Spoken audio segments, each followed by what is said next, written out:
So I'm going to minimize this and get started. Thanks a lot, guys, for joining me for this pre-race talk. It should just take a half hour, so you guys can go back to lunch or what else you're doing.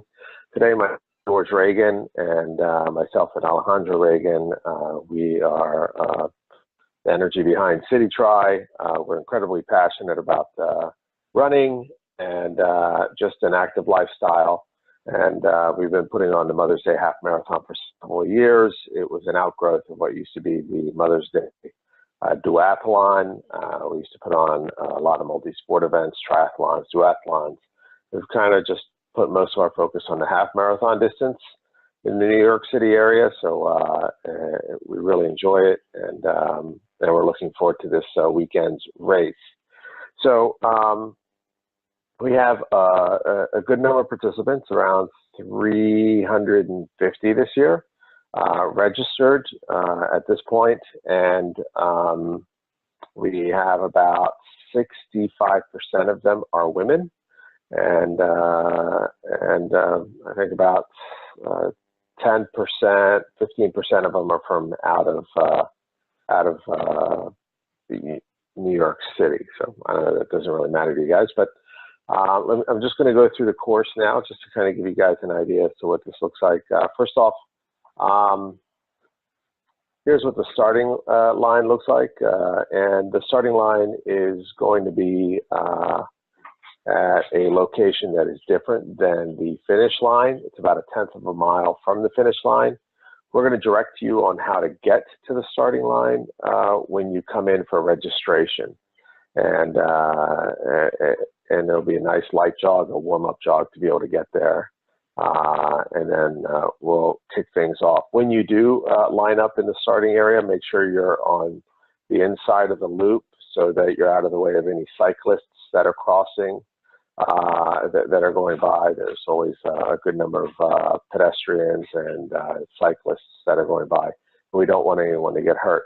Also, when you start, you want to go under this arch because that's where we have a starting mat, and that mat will time you. So your time is based on when you go over this mat. So it's a net time. So you don't have to be in the front if you're interested in winning your age group or the overall race. You just need to run fast, and your time starts the moment you go over this mat. And so that's the starting line. So let me just show you the course real quick. If you're not from New York City, I'm just starting out really panned out here. And let me make this a little bigger for you guys.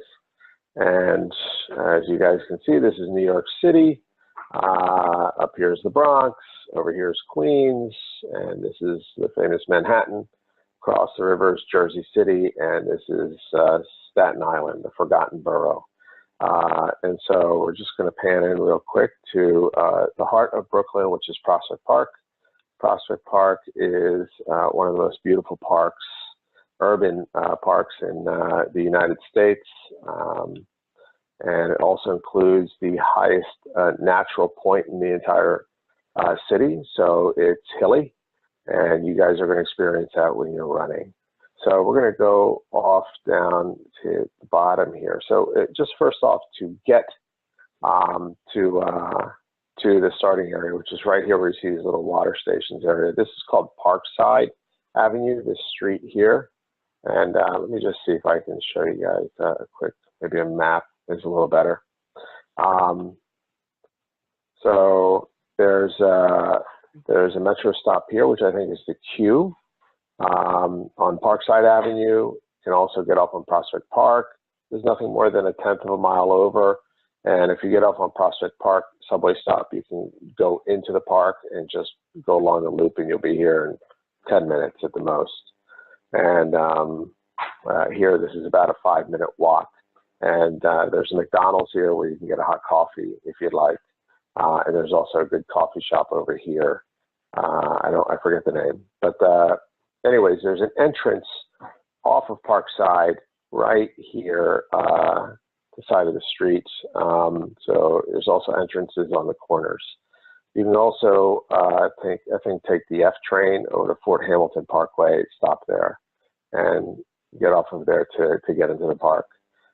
If you're on the 2, 3, or 6 lines, or 2, 3, 4 lines, you can get off at Grand Army Plaza and just come in this way, but it's about a mile. So that depends on whether or not, how far you want to go. So now let's just get a little closer and let me show you, just do a quick review of the course. So we're going to go down and get closer. And this is the Parasil, or Greek shelter, right here off of Parkside. See, there's the entrance. There's plenty of parking along Parkside in the morning, but there's also paid parking inside this building over here. And so you guys, if you need to find parking, you can just get along there. It's we're in that paid parking spot. And the paid parking location is on that email that we sent out late last night. So our registration takes place here, as well as the award ceremony and the post-race activities. The porta potties are all here, so this is where you come. When you come to the race, if you have any items that you need secured and held during the race, we do that. You just give the tag off of your bib and attach it to your item, and you give it to the person, and they keep it in a secured space, and we have a person who's responsible for that area, and they watch your items throughout the entire race. If it rains, they bag it in a plastic bag for you so that it stays dry. We are probably going to have some rain, so I suggest you bring yourself a towel and maybe a change of clothes for after the race. So the finish line is right across from this registration area. So once you're ready and you're set to get over to the start line, you're going to jog about a 1/10 of a mile just around the loop like this to that starting line, which I showed you, which is right here. So it's a 3.37 mile loop that goes around Prospect Park, and as you guys can see, it goes like this, right? And from this point to this point, it's about an 80, maybe 90-foot incline. It takes place over just a slight incline in the first half mile, then a little flat space for about 2/10 of a mile, and then the other 3/10 of a mile is a very steep incline, getting up to this point over here where Grand Army Plaza is. And then you're going to hit some kind of rolling small hills along this, your second mile.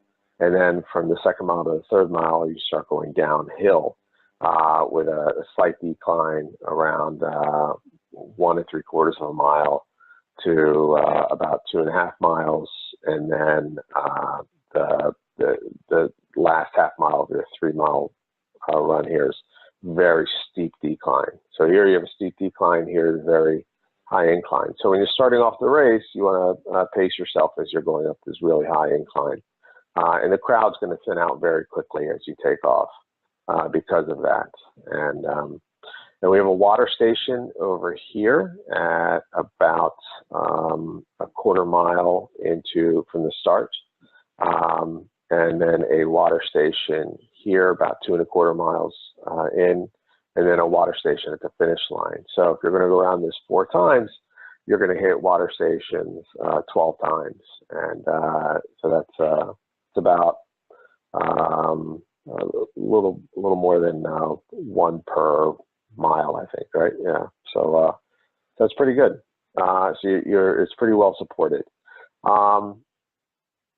So let's just let me just show you up close very quickly how this goes.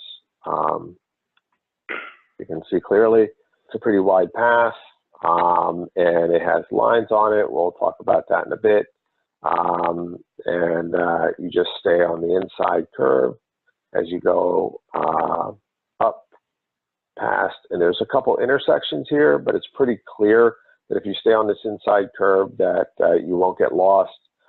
There's 2 roads that do shoot off to the left but our water station person will make sure that you continue going straight here and you don't take that left. And this is where your first incline starts. This is the zoo over here, and you're going through Brooklyn's only woods, I guess, official forest. And this is a pretty big incline, and you get up to Grand Army Plaza, you go around. There's large ball fields here. On Sunday morning, when there's really good weather, there's a large number of people usually coming in through here. And they usually just cross right across your path when they're walking in. So just be careful as you come around Grand Army Plaza. Because of the poor weather, there should be less people in the park. So that's the upside of the colder, rainy weather we're going to have on Sunday. And then again, this is the flat part. Yes? Yes, go ahead. I'm sorry, John. Can you translate Big Hill into what kind of a percent incline you're talking about? Sure. Let's see here. Maybe I can pop this here. There's our elevation profile. And there we go. So your first mile, you're going to go from where you start off, you're about 60 feet. You're going up to about 160 feet. It's about 100 feet incline. Mm-hmm. And then it's pretty flat around Grand Army Plaza. And then and then that part where the steep incline, again, it starts here. You're around 147 feet, and you bottom out at 60 feet. So it's about an 80-foot decline. And then you do it again, twice, and then 3 times. Actually 4 times. This course right here, this map right here, I only did it for three of the 4 loops with the blue line. And that's on the website, that map? Yes. Yes, it is. Okay, thank you. Sure. Good question. Let me get rid of that. So as you go around this flat part here, you'll see that there's this tennis house over here. There are bathrooms in here. And so if you do need to stop, there's about 1.5 miles in. You can jump over here and use their restrooms. There's a path that goes up into a parking lot area, and there's a bathroom. The entrance is actually on the other side. And you continue on this flat run. These baseball fields usually get a lot of people coming in, but probably not Sunday morning. And you're going to go around. You hit mile 2. And you stay on this path. And then around 2.5 miles in, you'll hit the other water station right here. Again, this path, it has an exit off to the left. It just crosses the park, but the runner's lane continues straight. And you'll see right here a blue tent with a water station and folks with yellow smocks or raincoats handing out water, electrolyte drink, dews, or gels, power gels, and possibly some fruit as well. And so you go down that 80-foot decline here, and you come along the edge of the river, and you make yourself way around, and this is where it bottoms out right here. Then it's a very flat run to the finish as you come here.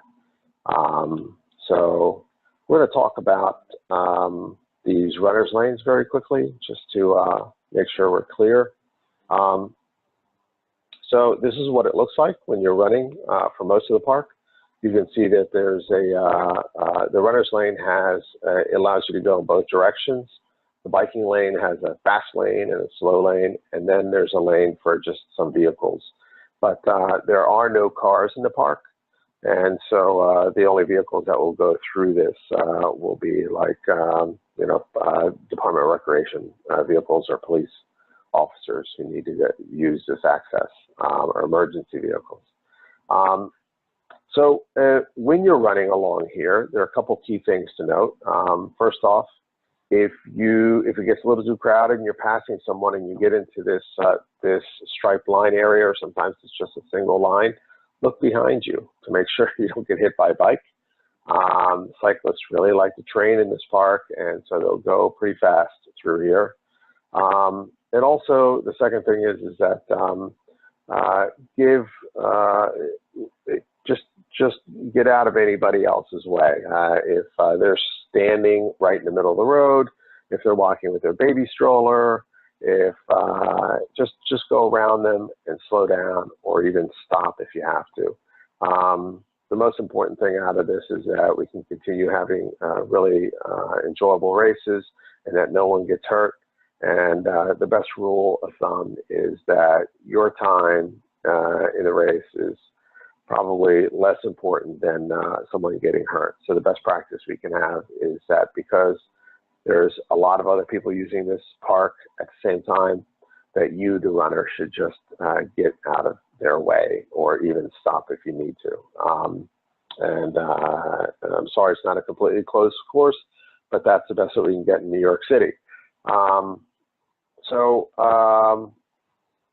That's what that looks like, and this is what the finish line kind of looks like. So as you guys can see, this is the Greek shelter. This is kind of a warm-up area if you'd like. It's also where we're going to keep your valuables. And so when you come across this loop, you guys can see, let me just make this a little bigger for you so you can see it. Current slide, there we go. So as you come through on the inner loop, there will be some yellow CityTri fencing here to try to block people from crossing the street, because people just wander out to cheer you on. We like them to stay on the grass over here or on this inside loop, and should just not be in the road here, because a lot of bikes go here. But you guys will run on this inside loop, and for 3 of the 4 loops, you're going to stay on this inside loop, and you're going to go over a timing mat next to the timing tent here. And just a little after this is where we have a water table for you as well. And so that way we get your time for every loop, okay? And that way you can see how you ran, the speed that you ran in every loop. On your final loop, on your 4th one, you're gonna actually veer into this center lane that is marked off. There will be volunteers here telling you to do this, and you're going to go through the center lane, and you'll see the big finish line arch. And there'll be 2 arches here that look just like that starting line arch, and you'll know that that's where you go through to finish.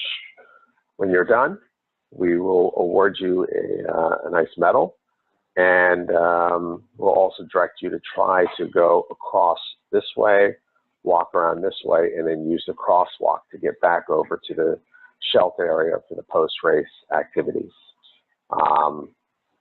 And let's see how I can get out of this. There we are. So finally, you need to wear your bib just like this, right in the stomach area or your chest area, to make sure it gets read by the timing mat. So we want to get accurate times for you. So make sure you have your setup to be able to do that. If it's cold and you're going to wear layers, then I strongly suggest the best thing for you to do is actually get a race belt. Or to actually, whatever you're going to put it on, that's going to stay during the race. It needs to be visible.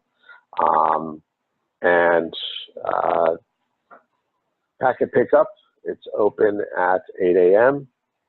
Your belongings can be dropped off, and there's porta potties there. You have a time to warm up around 8:45 a.m. and then at 9 a.m. you should move forward to get over to the starting area. At 9:15 we have a nice race talk where we kind of go over what I've gone over now, and any last minute details that might come up. And then we start at 9:30. And then the overall winners ceremony, that's a top 3 male, top 3 female overall, starts at 11:30, and probably a little earlier, maybe around 11ish. And then around 11:45 is the age group award ceremony. And it's 3 deep, 5-year groups. So 14 to 19 years of age, 20 to 24, 25 to 29, and so on. And so the older you are, the longer you might wait for an award. Typically, because the younger age groups fill out. I start the award ceremony as soon as half of the age groups have top 3 finishers in there. And then as I go through the award ceremony, the other age groups fill out. And then I give out those awards also. What is the cutoff time for the race? Well, we start off at 9:30, and our timer is usually there till about 12:30, 1 o'clock. So around 3 to 3.5 hours. And we'll wait as long as we possibly can for the last person. And typically our fastest finisher has been between 1 hour, 1 hour and 5 minutes to 1 hour and a half. And our slowest finisher is usually around 2.5 to 3 hours. Thank you. So the weather, look at this. Sunday right now, May 12th, 53 degrees. Wind east-northeast 13 miles an hour. So you're going to have a breeze. So that's definitely a breeze. And that wind off that lake comes off pretty strong. And then,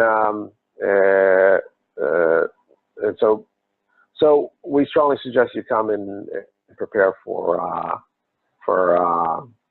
like for layers, you know, because as you take off, and everybody has different body temperatures as they run. And if you are going to wear something and then take it off, plan on how you're going to drop it off, you know, who you're going to give it to, or if you need to, if you have no one to give it to, there will be volunteers there. And what they do is they'll take your belonging and they leave it at the finish line for you. And so if it's raining, it will get wet.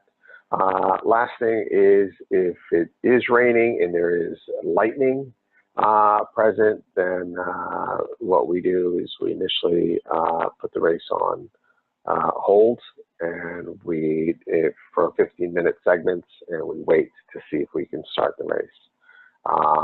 And if there's lightning during the race, we will stop it.